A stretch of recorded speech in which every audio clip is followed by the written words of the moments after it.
একটু আগে খবর পেয়েছি আমরা, প্লিজ আপনারা যেই পারেন নৌবাহিনী বিমান বাহিনী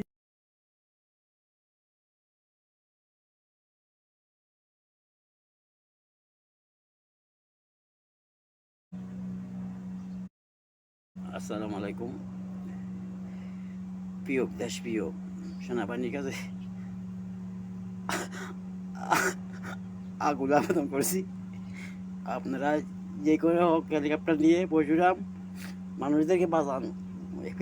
পরশুরামের মধ্যে কোনো একটা স্পিড বোট যাইতেছে না, এবং কি কোনো কোনো কিছু যাইতেছে না। পরশুরাম মানুষ অনেক কষ্ট করতেছে, বিশেষ করে মির্জানগর, সুয়ার বাজার, বাঁশপদুয়া, গুতুয়া এই এলাকাতে আপনারা হেলিকপ্টার নিয়ে যান, না হলে বড় স্পিড বোট নিয়ে যান। আপনারা আমরা প্রবাসীর পক্ষ থেকে দরকার পড়ে আপনাকে তেলের বসে আমরা ব্যবস্থা করে দেবো। আপনারা যেমনি পারেন আপনারা আমাদের মানুষ থেকে আমাদের পরিবার থেকে বাঁচান প্লিজ। দেশপ্রেমিক যারা আছেন তাদের কাছে আমাদের আকুল আবেদন, আপনারা এটা যারা করেন পরশুরামের এটা একটু আগে খবর পেয়েছি আমরা, প্লিজ আপনারা যেই পারেন নৌবাহিনী বিমান বাহিনী কুমিল্লা দক্ষিণ অঞ্চল নাঙ্গলকোট উপজেলা বাসীর জন্য 10 নম্বর মহাবিপদ